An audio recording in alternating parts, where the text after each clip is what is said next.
So for now, let's look at some lean protein sources, and let's just, for the moment, get into just a discussion on various types of protein. And what I mean by that is there's this concept of a quick protein and a long protein. Whey protein, which is found in milk, is a type of protein that is quick because once you ingest or eat whey, it is quickly absorbed from the stomach and into the bloodstream. In fact, if I were to get a blood test somehow and measure the amount of protein in your blood when you eat something like a whey protein, you'll start to get that protein, or those amino acids rather, in the blood fairly quickly. A long protein is just the opposite. If I eat a piece of meat, such as in the picture there, or a protein called casein, which is also found in milk, it takes a while for your body to convert it from the food source in your stomach into something that's found into your bloodstream, which is the amino acid. So very important, quick and long proteins. The quick proteins are absorbed very quickly. The long proteins are absorbed very slowly by the body, and that's a very important consideration. So we have to understand that when it comes to lean protein sources, for the most part, I want you to eat whole and long.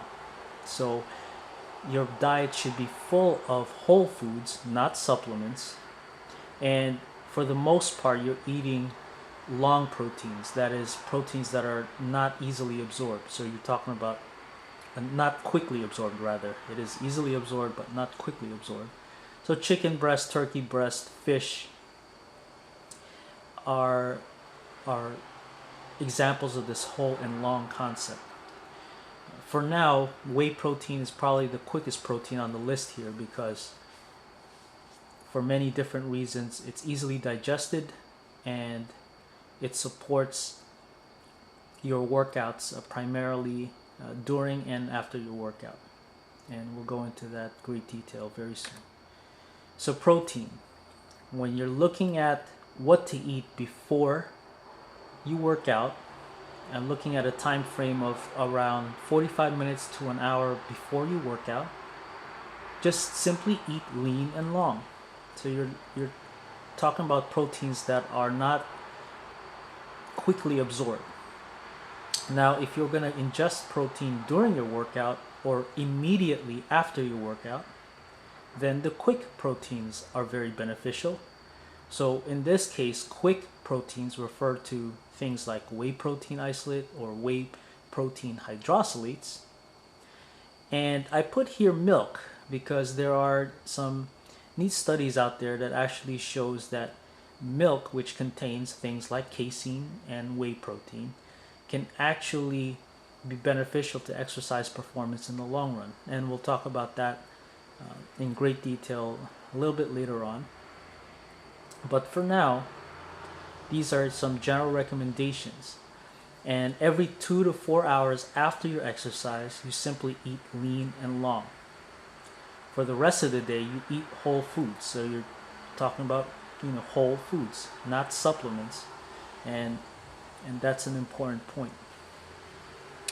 Whey protein is found in milk, and so is casein. And what we believe, as my colleague Dr. Lopez has mentioned to me at great length, in looking at these studies with milk after your workout period, it turns out milk, whole milk that is, contain various nutrients that are present and that aren't present in other protein sources. But the key feature is that the milk itself increases insulin to a much greater extent than other sources of drinks, such as, for instance, Gatorade or your commercial energy drinks that are usually advertised. So something like whole milk actually does very well when you compare it head to head with something like Gatorade, for instance. So some protein recommendations, if you want to train for strength, total protein a day that can be consumed safely is around 0.9 grams per pound of body weight to 1.3 grams. So what that means is if you weigh roughly 120 pounds, you can safely eat, rest assured, 120 grams of protein without having these concerns for your kidneys, let's say. And there's 10 years of data now to support the fact that proteins, even at this level, does not harm your kidneys and have negative aspects to your body. Now, things change if you have diabetes or pre-existing conditions, but if you're a healthy person, no medical conditions, this is a safe recommendation. If you're an endurance athlete, you can have something like half a gram to 0.7 grams per pound of protein. Honestly, if you're an endurance runner or a marathon runner, you're relying heavily on carbohydrates for your nutrition. And if you're dieting, and I disclaim this by saying it's controversial, it's a 1.5 to 2 grams per pound of body weight rather. So that's for many physicians, honestly, it's a high amount. I certainly don't recommend it as a long-term strategy, but it has been shown to be safe under short-term dieting.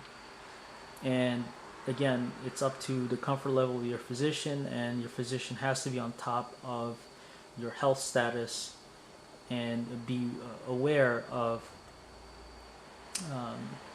any adverse effects to the client or patient.